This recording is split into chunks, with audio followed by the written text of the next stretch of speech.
I gain one and I lose one. So we're going to go ahead and get started. I'll call the Salina City Commission September 21st meeting to order. I'd like to thank those that have been waiting patiently for us. We had a study session at the TPEC, and there was more people there than at a K-State football game this year, so it took us a while to get out and to get here. So with that, we've called the meeting to order. I would ask staff for confirmation that the Kansas Open Meeting Act required notice has been provided. Yes. Thank you. We will have roll call. Mayor Hoppick. Here. Commissioner Davis. Here. Commissioner Franz. Here. Commissioner Hodges. Here. Commissioner Ryan. Here. Thank you. Will those that are able please stand for the Pledge of Allegiance and a moment of silence.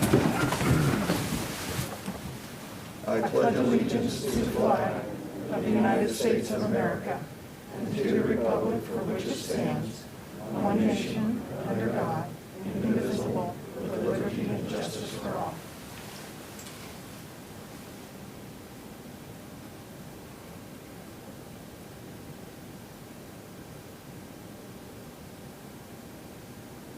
Thank you.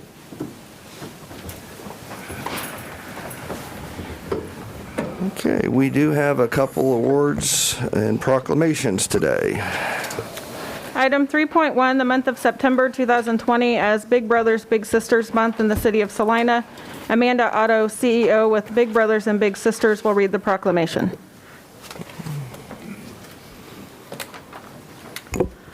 Good afternoon.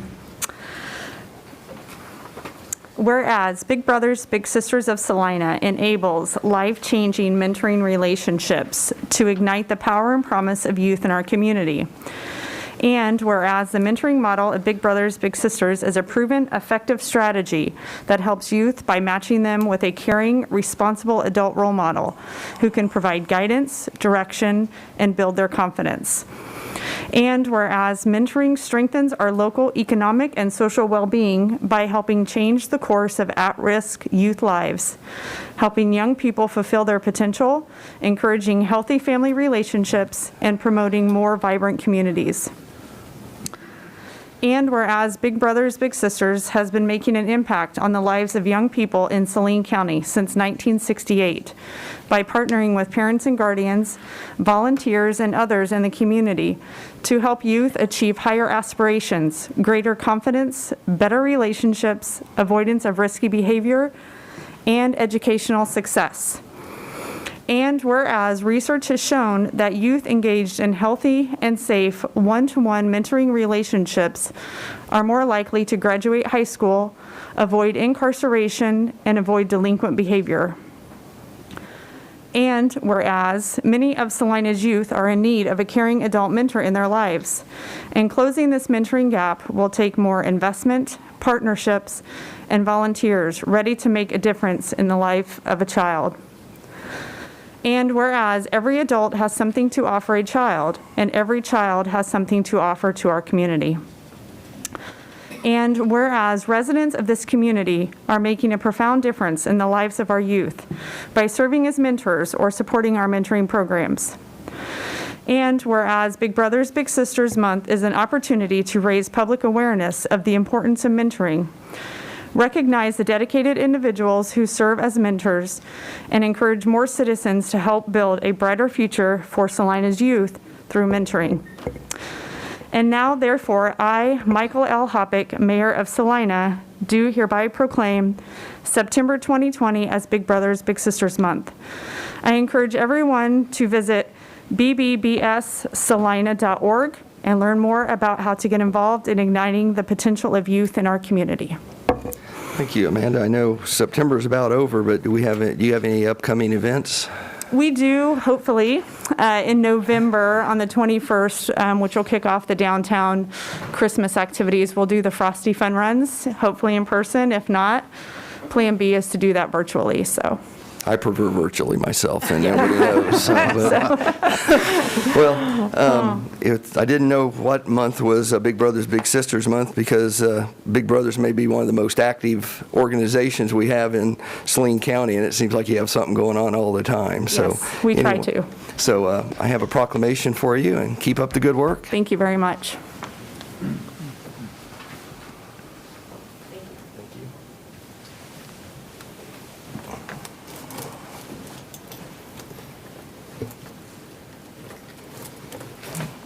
Item 3.2, the week of September 17th through 23rd, 2020 is Constitution Week in the city of Salina. Melissa Stuchlik, Regent of the local Daughters of the American Revolution, will read the proclamation. Good afternoon. Whereas the Constitution of the United States of America, the guardian of our liberties, embodies the principles of limited government in a republic dedicated to the rule by law, and whereas September 17, 2020 marks the 233rd anniversary of the framing of the Constitution of the United States of America by the 1787 Constitutional Convention, and whereas it is fitting and proper to accord official recognition to this magnificent document and its memorable anniversary to the patriotic celebrations which will commemorate it, and whereas Public Law 915 guarantees the issuing of a proclamation each year by the President of this great country designating September 17 through the 23rd as Constitution Week. Now therefore, Michael L. Huppock, as Mayor of the City of Salina, do hereby proclaim the week of September 17 through 23rd as Constitution Week, and ask our citizens to reaffirm the ideals of the framers of the Constitution by vigilantly protecting the freedoms guaranteed to us through this guardian of our liberties. In witness whereof, I have hereunto set my hand and caused the seal of the City of Salina to be affixed this 21st day of September in the year of our Lord 2020. And signed, Michael Huppock.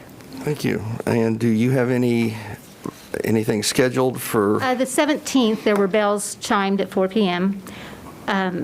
Unfortunately, due to COVID, we're not in the schools anymore. Yeah. So a lot of things that we would have done in public have been set aside, but hopefully next year we'll do a little bit better on that. It's changed a lot of our lives, so I have a proclamation for you, so.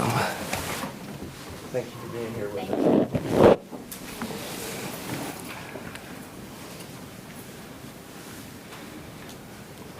Okay, with that, we come to the Citizens Forum. Citizens Forum's a chance for individuals to come forth if they have something they'd like to discuss that is not on the agenda. We please ask that you give your name and address and keep your comments to 5 minutes or less. Do we have anyone?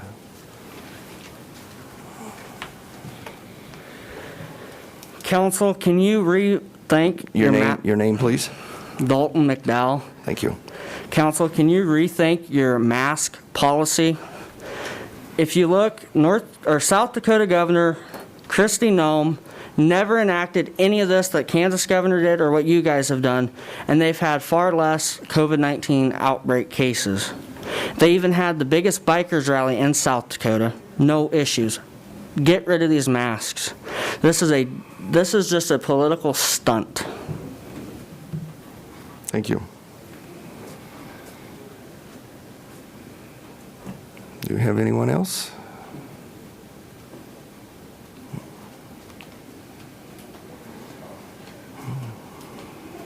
Miranda Bachman. I just wanted to kind of reiterate and You follow might up. pull the microphone down so we can hear you a little sorry, better. the There you go. mask. Thank you. I just kind of wanted to reiterate and follow up with the 1033 program and the Sunflower Coalition's proposal.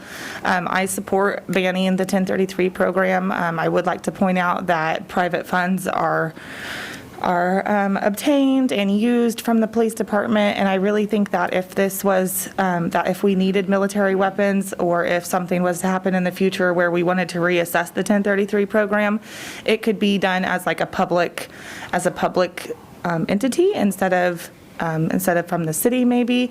I feel like that there would be other ways to go around, and I understand that you'd have to buy the military weapons at the full price, but I think that it would be better to buy them at the full price and new instead of used and old from the surplus. So I just kind of wanted to follow through on that, and then not to mention the fact that it takes them a long time to deploy the AVC. And so I think that if they needed to get one, they would be able to get one from Topeka or some of these other cities around here in just about the same amount of time as it takes to get the approval and the car deployed. Also, I just wanted to reiterate the fact that that these meetings, like the one today, just the people that were there, it shows that it's not open to the people who it needs to be open to, in my opinion. And the only reason that I was able to come is because I was able to finagle some things with my schedule. But I think most people obviously work during the day, and I think that in future forums, hopefully we do have a second public forum. Maybe we could do something like in the evenings, maybe on, who knows, different weekdays, whatever. I know that it imposes schedules, and I know that it's hard, and I know you guys are elected officials and don't get paid much at all, but I would appreciate the opportunity to address people that need addressed. Thank you. Thank you. Do we have anyone else? Good afternoon. My name is Darren Henderson. I live at 4326 Turner Lane here in Salina. Been here for about 7 years, and I was watching the forum earlier online, and based off what the lady just said, I run a company here in town. I got about 100 employees, and on a topic that's as important as what we're talking about today, I encouraged anybody and everybody at the company to come up here or go to that forum to speak, because that's what our rights entitle us to do.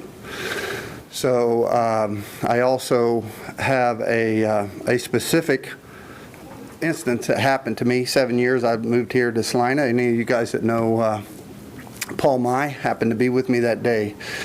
And I was actually, as you can tell, I'm a Caucasian, and I was pulled over by the Salina Police Department.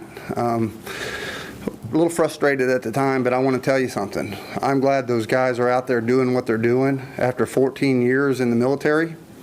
I've served in Desert Shield, Desert Storm. Had we not have had the equipment and stuff that we needed to be able to do the things that we needed to do, would be the same thing as sending these guys out there in harm's way to protect us as citizens without having the things that they needed every day.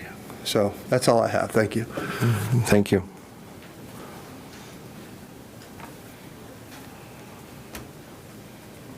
Anyone else?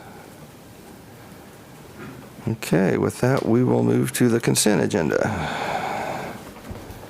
Item 6.1, approve the minutes of September 14th, 2020. Okay, do I have a motion, or do we have any additions or deletions? I move to approve the minutes of September 14, 2020. Second. We have a motion and a second to approve the minutes for September 14th. All those in favor? Aye. Opposed? Passes 5-0. That leads us to administration. Item 7.1, Saline County Jail presentation. Commissioners, my blue sheet was real brief. The county administrator approached me about the opportunity to present to you the jail project. We would typically do something like that in study session, but given our study session schedule and the timing of the ballot initiative, felt like it merited going ahead and putting it on your regular agenda. So between the sheriff and the county administrator, they have a presentation they'd like to make on the upcoming jail project that'll be on the upcoming ballot. And I'll turn it over to the sheriff. Thank you, Commissioners. Appreciate your time. The Salina County Jail project is something that we've been working on for quite some time.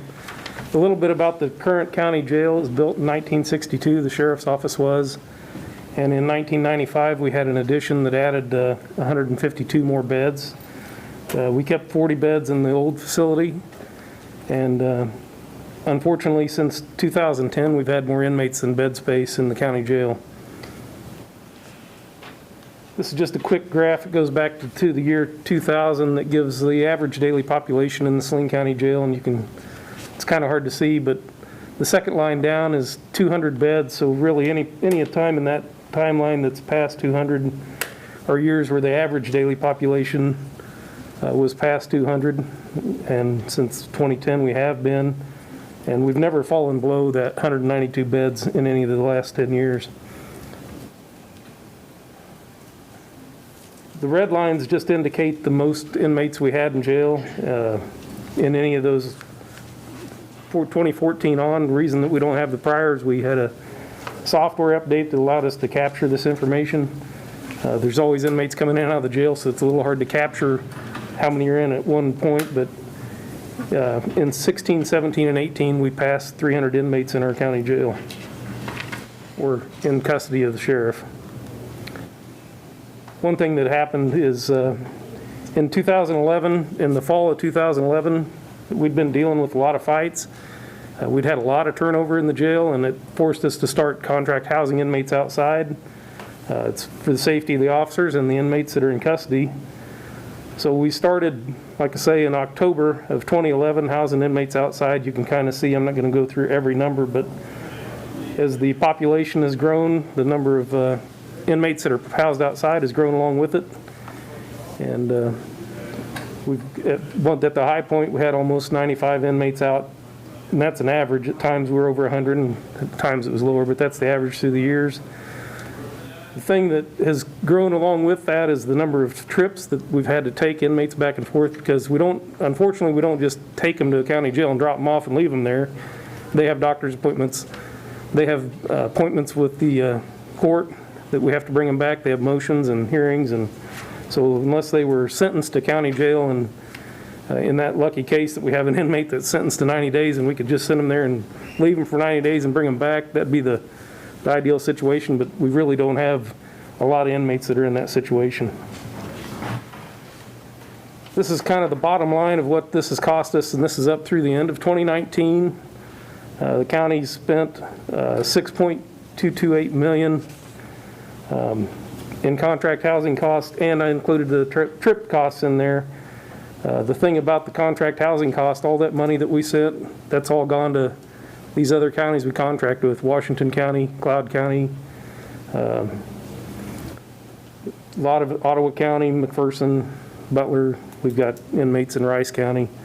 So we've got contracts with several other counties that we've used when the population's been up. It's been down a little bit this last year, which allowed us to keep them a little closer. That price is $35 a day per inmate. It was $30 when we first started doing this. That price is $35. That's not set in statute. There's nothing that requires these jails to take those inmates. So what happened in 2017 when we ended up having to look for another housing jail. We were paying $30. They wanted $35. I didn't have any choice but to pay them $35. And as soon as the other counties heard I was paying them $35, all the rest of them wanted $35. So this is not a controlled thing. If they told me tomorrow they wanted $50, I don't think we have much option other than pay them $50 or start looking farther out. I've got a contract with Ford County. I hope I don't get to the point where we have to start hauling inmates to Ford County, because that drives that trip expense up, and it's a major problem for us. Some of these stats I've already told you, but they're on those sheets that were handed out. One of the things that I want to touch on is that the inmate rehabilitation goals, the county jail is not set up to be a rehabilitation center or anything, but we want to give them some mental health services and some basic programming services that will help them when they hit the community. Because if we have inmates in jail that are just coming in, going out, and we can't provide them at least some sort of some structure and some programming to help them with some life skills and a place maybe to go to and get things in place with Central Kansas Mental Health once they leave our facility, they're going to come back. And we know that because they come back. And I just pulled today, about a year and a half ago, went through the numbers of everybody that's in jail, and if you'd been in jail that day, you'd been averaged 12 times. So when you think about 250 inmates that have been there an average of 12 times, that something's not working when we're just going to kick them out to bring them back into jail. I talked about the facility itself. We have a lot of failures in the facility, a lot of issues with plumbing. In particular, the last couple of years, sewer lines have been a problem for us. Right now, I've got an 8-man cell in the old jail, which is where we're housing the females, that's closed because we had a fixture collapse. And then, if you could imagine that jail that was built in 1962, you don't go down to Lowe's or Menards and pick up a toilet. So we had to order in a special order in a toilet to be made. It's going to be 8 weeks before we can get those 8 beds back. And we also have a sewer line that's collapsed in the booking area right now that is to the shower, where all the inmates that come in are showered before they're put in population in case they have lice or anything else that they might be carrying into them with the jail. And so we're struggling with that issue. The one part of the population that's really surprised even the experts at the time they built us 20 beds to hold our female inmates. Our female inmate population has went, the average is between 45 and 60. So that, you know, at the time when the jail was built, we were looking at seven or eight inmates, female inmates, and now they're 45 to 60. So they didn't really anticipate that. And the place where the females are housed, we don't have any way to classify them. The classification is simply just saying you're a maximum inmate, you're at more risk. Well, you don't want some kid that made a mistake and lands himself in jail because he made some really dumb mistake in with someone who's a lifetime criminal. We don't come to jail to make new friends with bad people. We want them to come to jail to get things straight with the court and hopefully get back out better than they came in. COVID-19 has been a huge impact to us because what you see in this picture is the housing, is the medical unit for the jail, the whole thing. That's what we have for medical. There's no housing. We don't have any medical cells. We have basically a small room that they can come in. They do 14-day assessments on the inmates, or if someone has a toothache, or if they have some medical need to come and see, if they get in a fight and they need to get cleaned up or whatever. That's the one housing, that's the one area that we have that's for medical. But we don't have any negative airflow cells in the facility. The facility shares one air system with the entire jail, so all that air in there is just circulated through the whole facility. We don't have a real good way to keep ill inmates from each other. There's 5 cells in the booking area, 5 single cells, and with people that come in intoxicated, they tie up cells. We get people in jail with COVID, they tie up jails. We do have a positive right now in jail, and the way we found a couple of them is they were set to go to DOC, and I got them there that admissions to DOC require delays because we require testing. At one point we had a 20-person backlog to go to DOC because of this.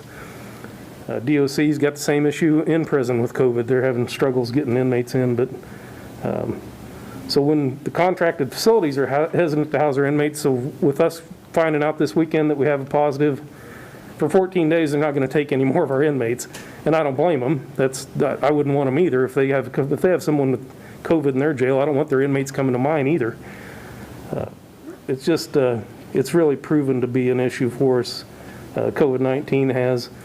But the one line at the bottom, the new jail admissions that have to be segregated for 14 days, that's a huge struggle for us. And what we've had to do is take a maximum security cell, which means we have to move the inmates that should be in maximum security out, put them in another portion of the housing in a different classification. And if me and Phil happen to come to jail on the same day, we're going to spend 14 days in the same cell together, because we can't be put in with people that come in tomorrow. We can't be put in with people come in the next day. We have to be separated for 14 days and make sure that we're not positive for COVID.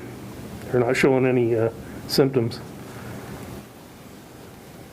What have we done so far with the jail? When it went over in 2010, and in 2011 we contacted the National Institute of Corrections to do a criminal justice system review. They had an expert come in, look through our system and give us some recommendations. We also had Kansas Wesleyan University did a survey of what the population's thoughts were on the jail and what should be done. At their recommendation, we hired a consultant to complete a needs assessment in 2012. One thing that came out of that needs assessment was drug court was established in 2013. 2014, we did put the jail expansion to the jail on the ballot, which failed. That was a whole criminal justice complex, included county attorney's office and community corrections and everything else. Once it failed, to be honest, the sheriff at the time had all of this he could take. You know, I was the corrections captain when we went through all this. He'd had all of it that he wasn't going to try anymore to try and fix this. He just kind of finished out his term, but it was kind of a letdown for him. In 2015, the county commission, trying to address this, appointed a jail reduction committee. That committee is fairly large, and it involves a lot of people from different departments through the county and the city. They did some work, but our population continued to grow. January 2017, I took office, as well as 4 brand new county commissioners. And I didn't think the first thing I needed to do was bring them a new jail project as something that they needed to see. So I waited until they wanted to see me, and by October of 2017, they invited me over to explain why I'm spending all this money outside the county. So I gave them that presentation, and I made a recommendation that we hire a consultant to do the needs assessment like we did the first time around to see what we needed to put in place, which they did follow that recommendation.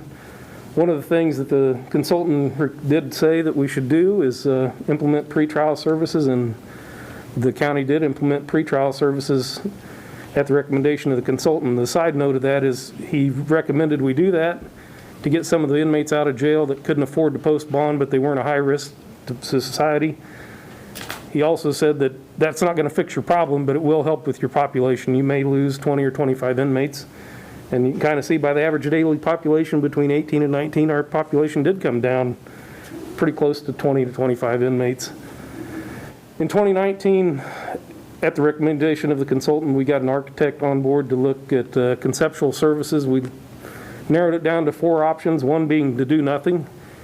And what does that cost look like over 20 years? We looked at, in addition to the current facility, we looked at retaining the current facility and adding a facility somewhere else, and we looked at building a full new sheriff's office and jail. And over the 20-year period, what to everybody's kind of surprised, the cheapest from an operational standpoint is a new facility. We also, in the late fall of 2019, we hired Turner Construction for CM at Risk services so they could give us a guaranteed maximum price for the jail and give us the pricing we needed to figure out all those options that I mentioned. Fast forward to 2020, following those 2 or 3 years that the county commission had to look at this, study this problem that we've been dealing with, and we had town halls to accept some public input. The Board of County Commissioners voted 5-0 to put the Greenfield facility on the November ballot. This is just an aerial diagram of what the Greenfield facility basically looks like. You've got the booking area. This would be the visitor's entrance, administrative offices, a break room, and lockers. This would be the patrol facility, corrections office area up here. This is male and female mental health or special needs unit. This is a medical unit. This part would be the kitchen. This would be that programs piece that I discussed earlier, with several places for programs to occur in the jail. And then these are housing units.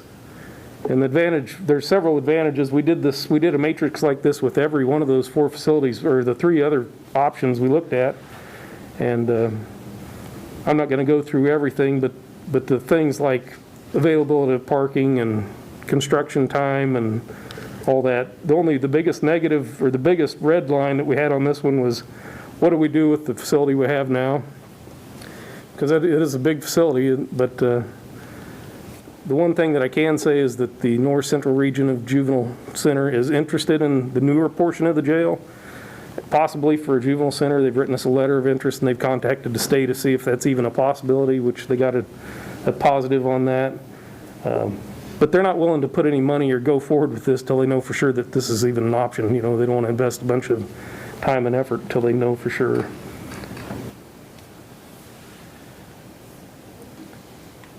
I talked about the facility. The target size is about 400 beds for 20 years is what the consultant thinks we need. This facility would be 392 beds. It addresses the needs I talked about earlier, being energy efficient. We would have to hire 42 additional full-time staff to staff this, and those numbers were included in that 20-year projection that we put together. It does include new offices for patrol investigations and records, and I'd mentioned the regional detention facility's interest in it. $89,655,000 is the total project cost. That is the guaranteed maximum price. It may be less depending on what's cost for site acquisition and how the final design comes out, but that's the guaranteed maximum price. That's why we went with the CM at Risk.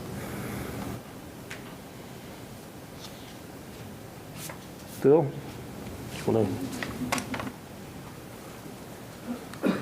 Thank you, Sheriff. Commissioners, Philip Smith Haynes, County Administrator. So just a few of the numbers, because I'm the numbers guy, so the sheriff likes to give me this part of the presentation. But the proposal that'll be on the November ballot is to increase the county's sales tax by 0.5% for the term of the bonds that would be issued to pay off costs of construction of a new jail facility. As I'm sure you all know, because you're the biggest retail hub in the county, Saline County and City of Salina are very fortunate to be a draw for folks from outside the community for retail shopping. And so approximately just under 25% of the sales tax revenue that's generated in Saline County actually comes from residents of other counties. So that $6 million that we've been spending outside the community over the last 10 years housing our inmates in other facilities, they get the opportunity, if this passes, to help us pay back some of that over the next period of time. So what does that mean? It's a 50-cent difference if you buy $100 in goods or services, or as the sheriff likes to say, a nice $50 steak is a quarter extra. We expect that the sales tax will generate approximately $6 million annually in revenue, and we estimate that the project will be paid off in about 18 years. That's a pretty conservative estimate. I think it could be a little sooner than that, but that's the estimate from our financial advisor. And I think it's important to know that by law, the sales tax does end once the bonds are paid off. So that is something that folks are always interested in. And then those other numbers in that middle column there are just some of the statistics around jail admissions, a number of transport trips, which you've already seen, and the age of the current jail. This is the language that will actually, the actual text of the ballot question. I know it's a little hard to read on the screen, but this is not a confusing one. It's not one of those no means yes, yes means no kinds of things. If you support a new jail, you would check the yes box. If you oppose the new jail, you would check the no box. So pretty straightforward. The deadline to register to vote is coming up pretty soon, which is why we thank the city manager and the city commission for allowing us to be here. Want to encourage folks to go out and have the ability to make their voices heard, however they have opinions on this particular issue. Election day, of course, is Tuesday, November 3rd this year. And if folks have additional questions, we are have a particular page on our county website at saline.org that they can go on, and they can actually sign up to receive updates. And I think the last slide is all you, Sheriff. This was me and my 2-year-old son at the time when the addition was open. So that's 1995. See what the sheriff's office does to you over the years. But if you've got some questions, I'd be happy to try and answer them for you. Just that one, and my math is off, Mr. Sprague, would that put our city tax over 10%? I mean, the total tax bill? It would not. The base rate, if you're in the downtown CID, you would be. Okay, so we're what, 925 now? Yes. Okay, so something about that psychological 10%. Right. The base rate would not. The downtown, whether you're in the downtown district with the 1% CID or in the alley or the hotel with the additional 1%, would exceed that. Okay, any other questions for Huntington? Sheriff, I just had one question, and that's what does the breakdown of the daily population look like in terms of what the inmates are being housed for? Are they coming from municipal court? Are they completing, a sentence? I'm just kind of curious as to what the breakdown looks like on those. There are a percentage that come from municipal court. It's not large. Okay. What really ties up our days in the jail are the ones with more serious charges. And that's one thing we've seen through the years is the number of inmates in jail for more serious crimes stay longer. I kind of I was trying to think of how to even bring that analysis to you, and, you know, but all I could think of was a car mechanic. If you take your car to get the headlight replaced, you could do headlights pretty quick. If it needs an engine replaced, it takes a lot longer. There's a lot more planning goes in that. That's not any different for court cases. So they come in with a lot more charges and more serious charges. And the ones that are on misdemeanor crimes, they're just not in jail. Pretrial services has really helped with the low-hanging fruit. You know, that's kind of helped with that, but it's the severity of the crimes that are keeping people in jail. So like these are people who are awaiting trial then, or they have been tried and they've been sentenced and they're serving their sentence? If we have very few people sentenced to county jail right now. Okay. We have, most of them are pretrial, most of them are awaiting trial. Once their court is completed and they're awaiting sentencing, as soon as we get someone sentenced and we can get that journal entry, they're gone. Well, that's the way it was till COVID came in, but it doesn't take us long at all once they're sentenced to get them out of our jail. It's the pretrial inmates that tie up the most bed space. And that length of stay has increased dramatically through the years. The average length of stay for someone, if you stay in jail for more than a day, that average length of stay has just grown and grown, but it goes back to the type of charges that they're in jail for. What sort of, I'm assuming the 89 million is just for the building. Is the county budget being increased to provide those extra services, such as the mental health, the re-entry programs? Because those are obviously very important in long-term reducing your numbers. Yeah, so the sheriff's budget is increasing for 2021, and we will probably be increasing it for the next 20 years. For 2021, the sheriff asked for an additional program staff to help do some of the rehabilitation work. But as the sheriff mentioned, and I think it's an important point to reiterate, the cost of operating a completely brand new facility on a new site is actually cheaper over a 20-year period than the cost of continuing to house folks out of county when you figure the cost of the daily bed space and the cost of the transportation and so forth. So even with adding 42 new staff over that 20-year period, which of course, as you point out, would be a significant increase to the sheriff's base budget, even with that increase, it would be cheaper than the alternative. Okay.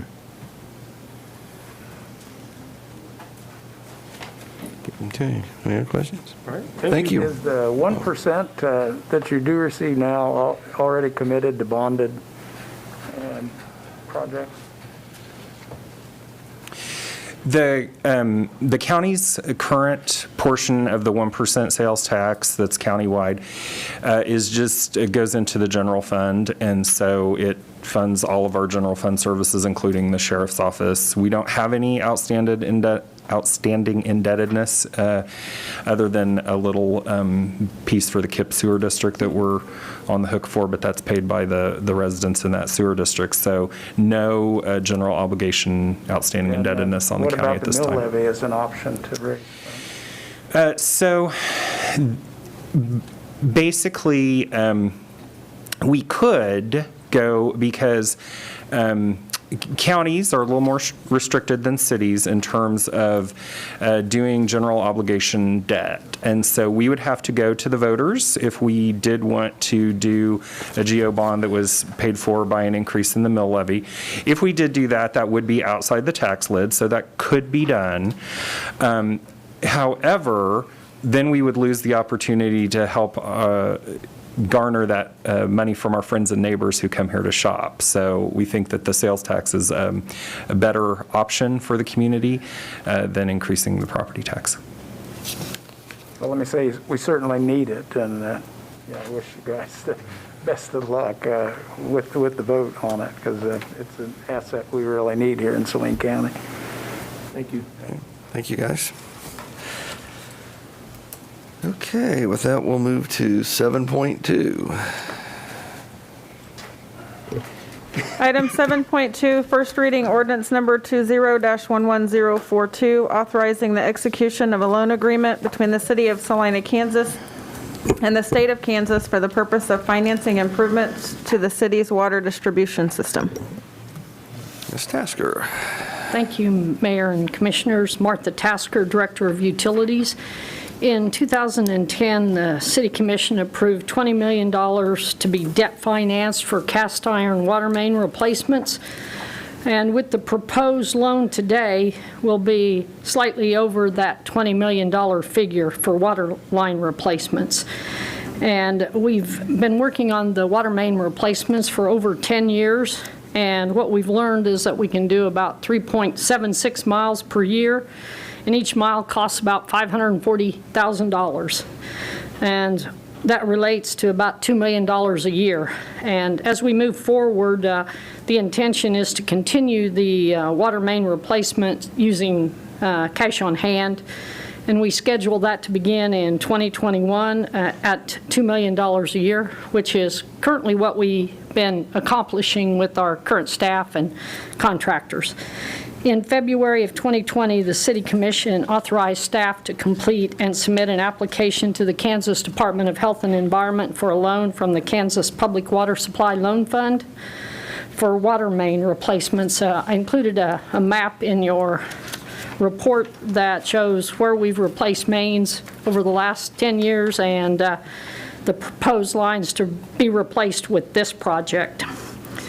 The loan has been approved for an amount of $4,250,000, which includes a contingency of $250,000. The loan is for a term of 20 years with an interest rate of 1.43% and an annual payment of $245,087 and some change. The process for receiving this money is similar to what we have with the grant reimbursement. We expend the money and then we file for reimbursement from KDHE. We do have the opportunity to prepay all or a part of the loan at any time without penalty by giving KDHE 60 days written notice. The Kansas Department of Health and Environment requires an ordinance be adopted and published in the official city newspaper. The executed loan agreement and the associated documents will then be submitted to Kansas Department of Health and Environment. Staff and legal counsel have reviewed the documents. The cost for the proposed loan of $4,250,000 is included in the 2020 through 2024 water and wastewater rate study, and it includes $275,000 annually at a rate of 2.5%, which, as you can see with the 1.43, we're at a slightly better rate and a lower annual payment of the $245,087 and change. Staff has identified the following options for the City Commission's consideration. Option 1, approve ordinance number 20-11042 on first reading, authorizing the execution of a loan agreement with the state of Kansas. Or option 2 is postpone consideration of the ordinance to a specified date and time and provide staff direction regarding additional information or amendments that the City Commission would like to request. Or vote to deny ordinance and give staff further directions. Staff recommends option 1. At this time, I'd be willing to answer any questions you may have. Questions? I'll start down here. Just one. Back in 2010, when we first approved this, we did authorize $20 million worth of project, and I know that this has not been done with revenue bonds. It's been done mostly with the Water Supply Loan Fund. The question is, since we're going to exceed that amount by a slight amount, I think about $250,000 or $300,000, do we need to change that original authorization in any form, or I know if it were a standard bond issue, you probably would have to change that legislation or amend that legislation to make it fit the project. Is that necessary in this case? Boy, now that's a question that I hadn't anticipated, or do I have an answer for? But possibly, we may not exceed that. We have a contingency in here, which we typically put in. Would cover that. So the process, It's probably a question for bond counsel, would be my guess. Yeah, Because I I'll think have Debbie originally, run that by them. as I recall, the original approval was done in the nature authorizing revenue bonds in this amount, I think. That's probably something you remember better than I do, I think Rod. that's a homework item for us. I don't know that I know the answer to that. Yeah, and I may be misremembering. I just remember that we did something, and at the time, I believe it was structured with the idea that these would be revenue bonds. Yeah, and we've been definitely using the state revolving loan fund, low interest Which loan. of course is a set of different rules. Yes. So, I'll work with Debbie to get an answer Okay. on that, and this if we is- need to revise it, We we'll have an can do that at opportunity some to do point, that yes. when we know what the final number will be. And this is for $4 million, but you said we're doing about $2 million a year, is that Yeah. correct? That's correct. So does this cover 2021 and 22? Yes, it'll get us started through those years. We held off on this slightly because of COVID, and I've held off for starting the project. So once we complete this, then we'll look at where we're at with the contractors for our next $2 million, and we may be adjusting the year that it appears in our water and sewer rates to drop it back a year, which I think some of our loan payments, that's going to occur also as we've been reading the start dates for those. So we'll make some slight adjustments in our water rates. It's more about how we get our work done with our current staff and the local contractors. We try not to have more work than staff can manage and handle. So it could slide. I just did that prompts a question. So, and maybe I misunderstood what you said. So we're anticipating a water rate increase to fund the payments on this project then, or? No, we already have included Right. them in our Okay. water and sewer rates that we've been Okay. talking about Okay. for multiple time. years. Yes, Yeah, for a thank long you. time, Okay. Commissioner. Thank you. Well, in fact, we should be better off because I can't imagine in 2010, we projected a 1.43% interest rate. No, nor did we get one either. It was 2.632 in 2010. That Yeah. was our highest rates, and then our last loan was at 1.66. So, The interest rates have came down, Right. which is a good thing. We're getting more work done yeah. for our dollar. Okay, any other questions? Do we have any comments from the public? Okay, if not, I'll bring it back to the commission for action. Mayor Hoppick. We approve ordinance number 2011-042 on first reading, authorizing the execution of the loan agreement with the state of Kansas. Second. We have a motion and a second to approve ordinance number 20-11042 on first reading. All those in favor? Aye. Opposed? That passes 5-0. Thank you. That will lead us to 7.3. Item 7.3, resolution number 20-7877, authorizing the mayor to execute a communication system and services agreement and related documents with Motorola Solutions Incorporated for delivery, installation, ongoing maintenance, and asset management services related to emergency communications dispatch infrastructure, hardware and software, and portable and handheld communications radios. Mr. Scragg. Thank you, Mayor and Commissioners. With that title, that about concludes my report. And I wrote it. This is the culmination of years of effort and a lot of effort on people's part other than myself. And I'm sure you know some of this history, but I'll try to touch on it briefly. I don't even know when narrow banding started, but we started to have a conversation about narrow banding and the condition of the city and county's emergency radio communication system in 2017. And so, as a collaborative effort, we have an E911 committee that receives 911 funds that are collected on the phone bill. So as a collaborative effort, we entered into an agreement with TUSA Consulting Services to assist the city and the county with the design of a system, as well as a request for proposal process and implementation of a system if it were chosen. So that process has been ongoing. Most recently then, in August of this year, year, the City and County Commission conducted a joint meeting, and you heard a report from staff and from TUSA regarding next steps associated with the radio communication project. At that time, the RFPs have been conducted, and they were able to report out and recommend entering into further negotiation with 2 vendors, which was a little unusual.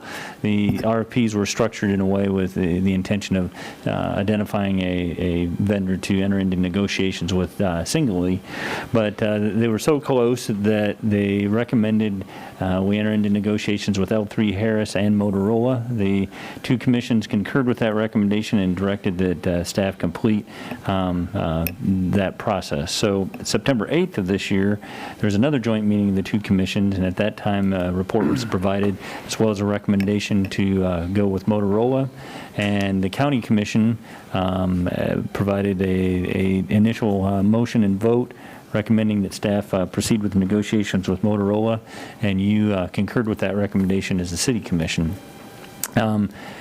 So that process then kicked off from September 8th to the present. You may recall that there was a discount identified if an agreement was entered into before September 25th. So that kind of motivated all the parties to complete the negotiations of the contract. A lot of that was incorporation of the RFPs. We talked quite a bit as part of the study session and otherwise that we divided up responsibility for the system to the county taking the primary responsibility for the bulk of the system, anything that served the county in its entirety. So the backbone, the antennas, the communication system itself. We previously indicated to you that we have an ongoing agreement with the county where they operate the jail, we operate dispatch services, we do fingerprinting services, but the point of that is the agreement provides that the city accepts responsibility for county-wide dispatching services. So our approach was that the city would pick up the cost associated with dispatch as well as cost associated with emergency communication radios, whether that be handhelds or portables for all of our employees. So that fire, EMS, police, utilities, and animal services. So part of the number estimating that's been going on all along, at the very early outset, county staff provided an estimate of what they thought the city's share might be, and that was the basis of us budgeting $3.5 million in this year's budget. And I tried to be very mindful of saying that was, a very rough estimate. It was gracious of the county to offer that up, but it was not a binding commitment until we got through this process, got through negotiations. We really didn't know what that number might be. At the September 9th study session, we shared numbers with you, and that was based on staff's preliminary efforts to divide those costs out, as I described, for the different sources. And then subsequently, Motorola took a closer look and detailed those, and we actually saw a little bit of a financial benefit by Motorola characterizing the uses of some of those equipment as being system-wide rather than dedicated to dispatch. So in the blue sheet is the revised cost breakdown that's the result of those efforts, and the county commission has seen and concurred with those numbers. So I guess getting right to the point, the city of Salina numbers, there's an upfront investment component that applies to the infrastructure that'll need to be installed, as well as the subscriber radios and performance bonding as part of the contract. So those upfront costs are $2,388,490.84. Then there are also ongoing costs, and you may recall as we talked about the cost of the system, TUSA always talked about the 15-year life cycle cost of the system. So in addition to that upfront investment, they provided for maintenance cost, third-party maintenance, wave subscription, which doesn't apply to the city, and I can touch on that in a minute, and then asset management services, as well as application of some discounts. And so the subtotal of those ongoing costs is $1,429,659.48. So as I mentioned, the almost $4 million, 2.4 million upfront investment would be the infrastructure, the investment that needs to be made up front. The remainder would be ongoing annual costs, and you may notice that there's different years there. Some of the maintenance costs begin in year 4, some begin in year 2, and that just corresponds to the warranties that come with the applicable items that the maintenance costs don't pick up till the warranty expires.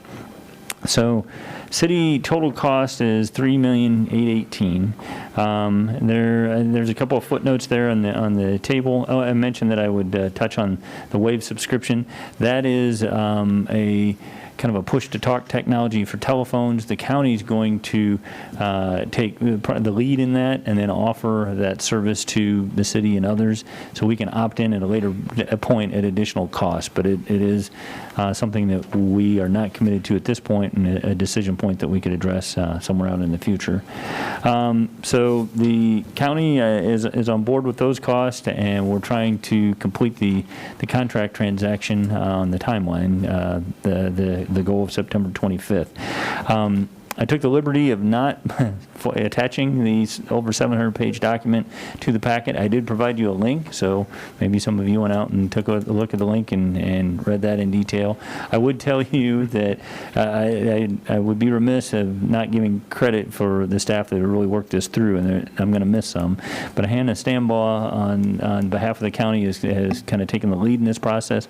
Wayne Pruitt, Emergency Communications Director, has been our representative and point of contact, along with Captain Forrester.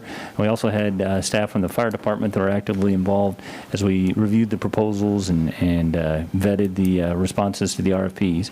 So there is countless time and effort put into reviewing this document, and it still was a lot of push on the part of Clark Mize and Linville and the county legal counsel to turn all those conversations into this contract document.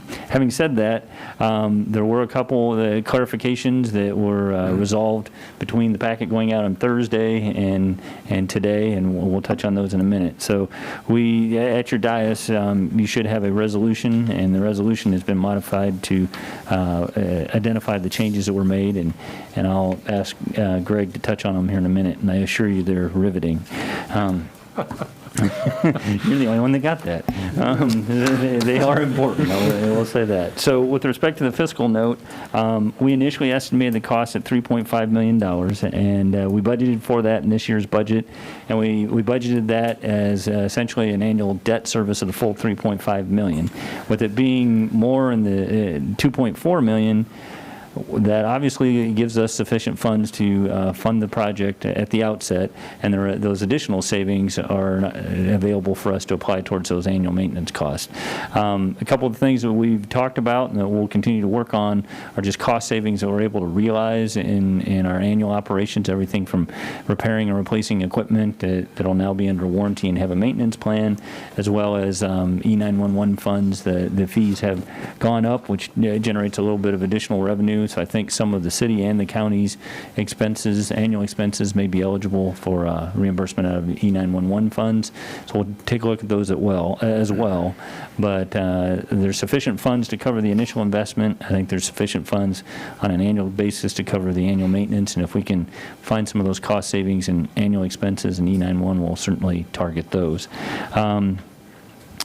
So with that, I guess, I mentioned the $500,000 pricing discount that for September 25th, we're targeting that, and that's factored into these numbers as well.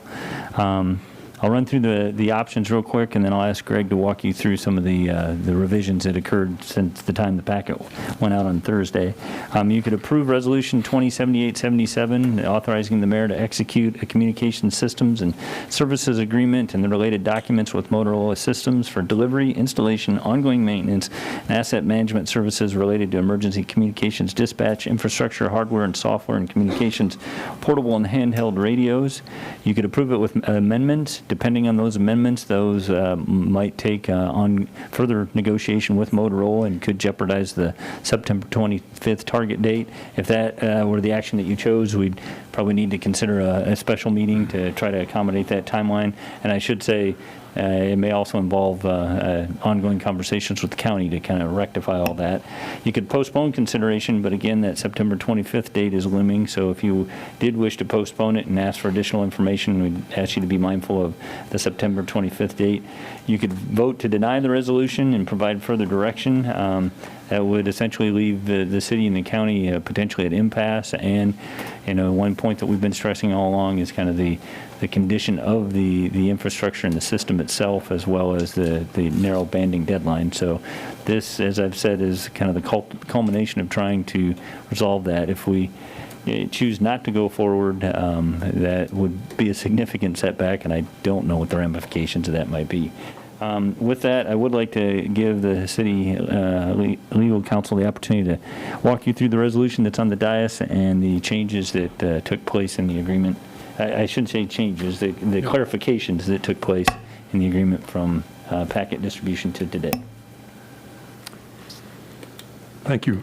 Mayor and Commissioners, you all, I'm sure, are very familiar with the RFP that began the formal part of this process. As you think of it, we'll now refer to it as Motorola's solicitation response. That's the status that their response to the RFP takes on. And as you saw, that is a significant portion of the documentation of the agreement. We knew when we were asked, I was asked, and County Councilor Mike Montoya was asked to begin our work on those documents, that it was going to be critical, or certainly key, that the city and county be in tandem in terms of our negotiating position as we worked out those details under the contract. And I can assure you that we were every step of the way, and I certainly appreciate the chance to work with Mike Montoya on that, as well as with Hannah's support, and of course Wayne Pruitt and Captain Forrester from the city standpoint. And I think it went well, and certainly Motorola was very cooperative as we worked through details. We did work through the contracts, if you will, were embedded as a section in the response to the RFP. So as those were negotiated and changes were made, the actual the model that was chosen was to split that, so to speak, so that the city would have its contract and the county would have its contract. Many parallels, but they were distinctive. That was the last step before packet went out on Thursday, and that was receiving from Motorola how they had split the what we're now talking about is Motorola's solicitation response, one for the city and one for the county. And that's what they provided. Now, of course, that did take a little bit further review. That's what prompted the change in your resolution. You'll see, first of all, one of the keys for us is, given the greater level of detail in that Motorola's solicitation response over the negotiated contracts, the actual contract documents, we needed to be sure that it was clear that those took precedence.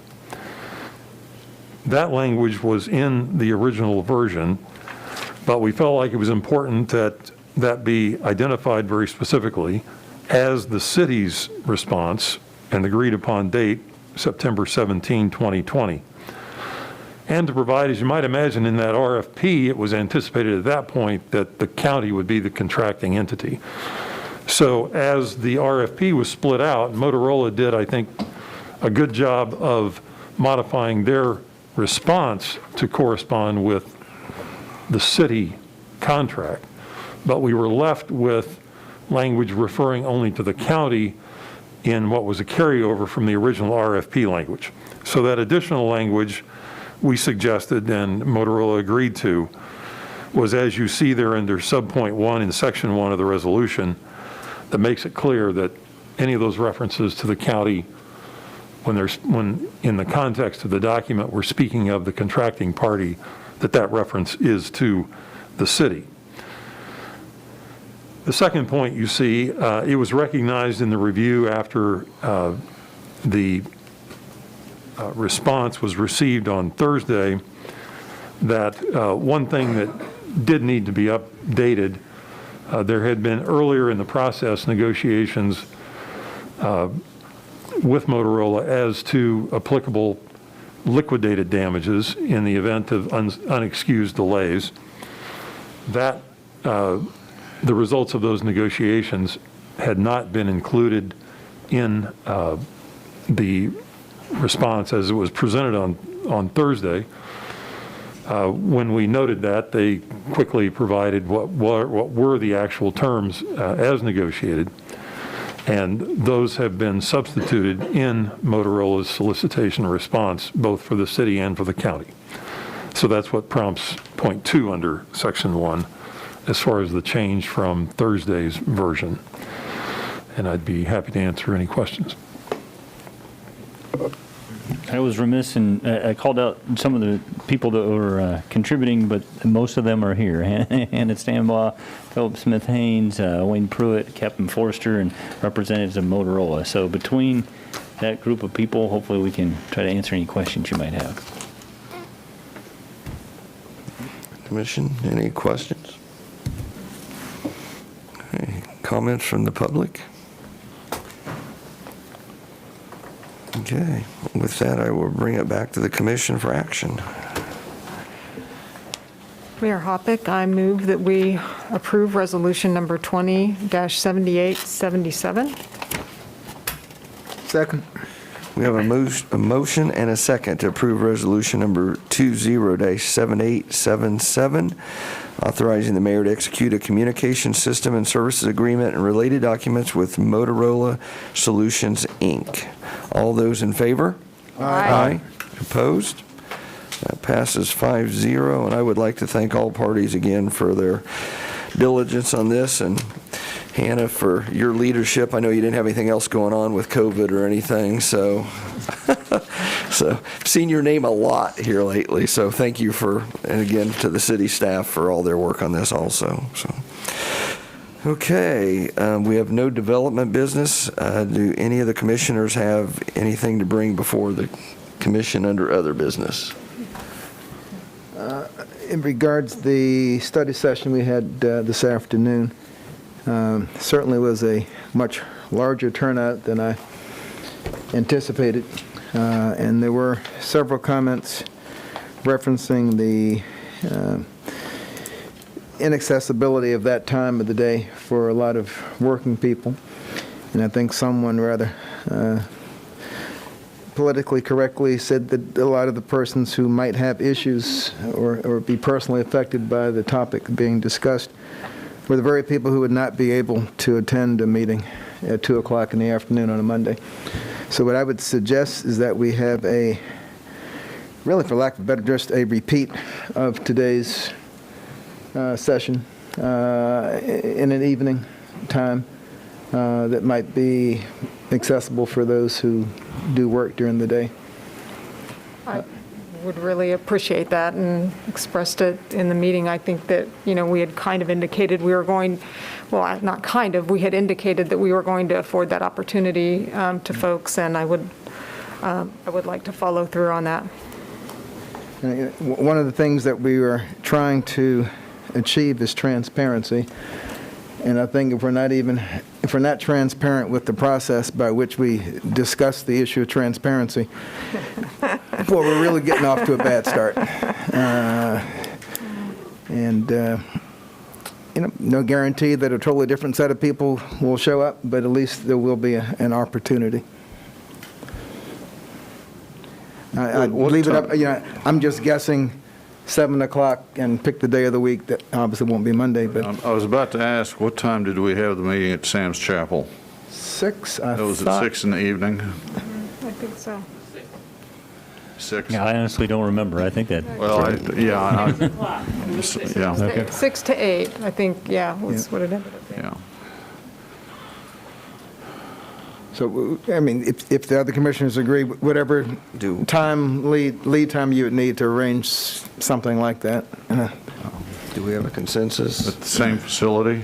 The Tony's, TPAC this time? Or? Tony's, I don't believe, was able to accommodate us the last time, but they had social distancing in place today. I think it worked out well. We could certainly do that again there.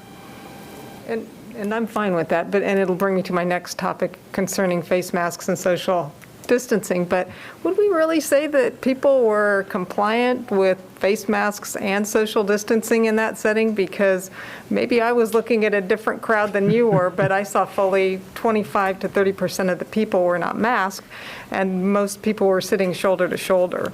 So I think that's something that we might want to consider in the future if we do hold another session, even if it's either spacing the chairs or marking every other chair off. I mean, if people aren't going to, in a study session on law enforcement, if people aren't going to respect the ordinance, I mean, I guess that we just have to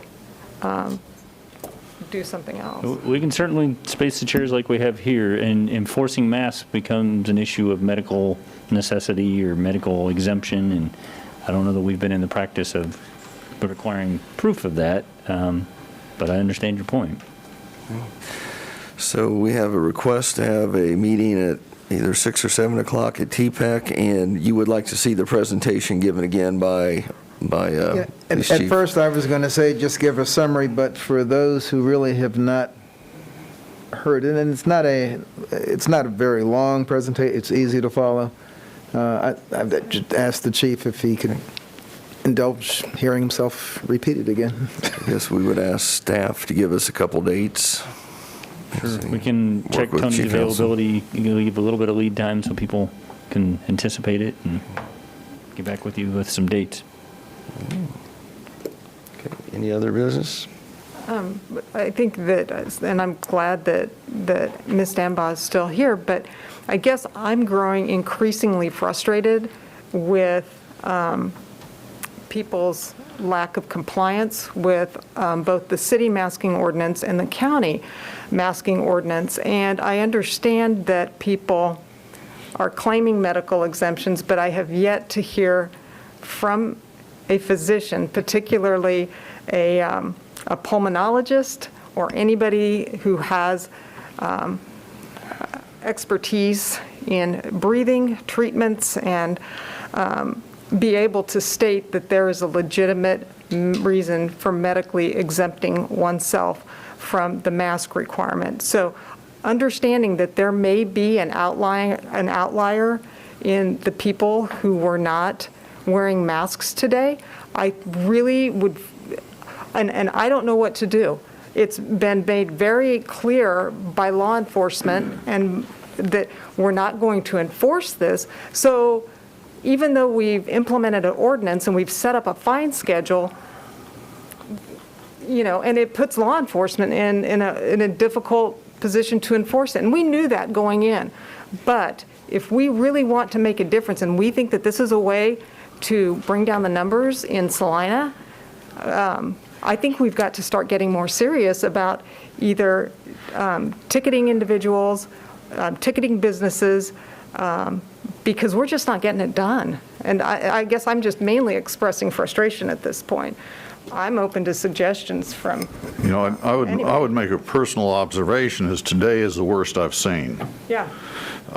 Most of the places I've been, and maybe I'm in unusual places, I would say compliance is running at 90-95%. It's actually pretty good, bearing in mind that if you're more than 6 feet from somebody and can maintain that distance, you're in compliance anyway. I've been in a few places where I saw 1 or 2 people who weren't masked, but they were on the other side of the store and it was an empty place. So, but I think by and large, the places I've been where there have been lots of people, most people, an overwhelming majority, have been masked. So I'm not sure that compliance is a general problem, but today it was noticeable that there were quite a number of people who were simply, I don't want to say non-compliant, but they weren't wearing masks for whatever reason, and that's a matter of concern. Well, in young kids, we call it oppositional defiant disorder, and I think adults manifest the same behavior that our kids do, and it's probably not coincidental. I guess folks who have the privilege of not having to experience someone close to them get sick or die have a less serious approach to this, and it's It's one of those unfortunate that you never wish it on anybody, but it's something you can't undo once it happens. If your concern is this past event and the future event, we can have a supply of masks. I mean, I think everybody knows it's an issue now, but we can have a supply of masks, and we can pull them at the door. And I think we're one step short of saying we need a doctor's note, but we could confront them. I think we had masks at the Sam's Chapel. We did. We did. There were, That was a little bit earlier on when we weren't sure everybody would have a mask, but we certainly can do that again. Thank you. Thank you.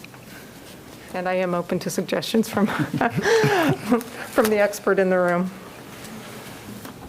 I do have one other item. I don't want to change subjects prematurely, but I've got one when you're ready.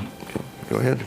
Commissioner Franz pointed out in the CIM that was in today's packet that we had references to parts per billion and parts per million in that report.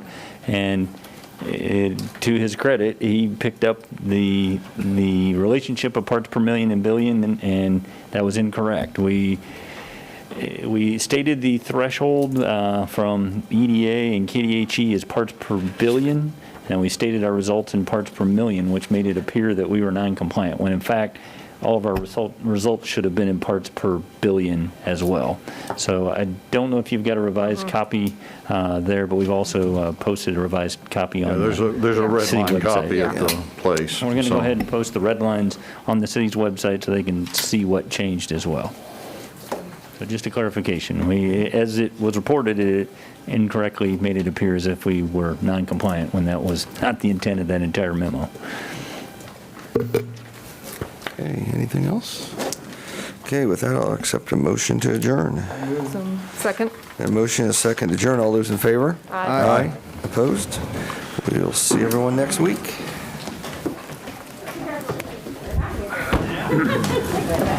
This is the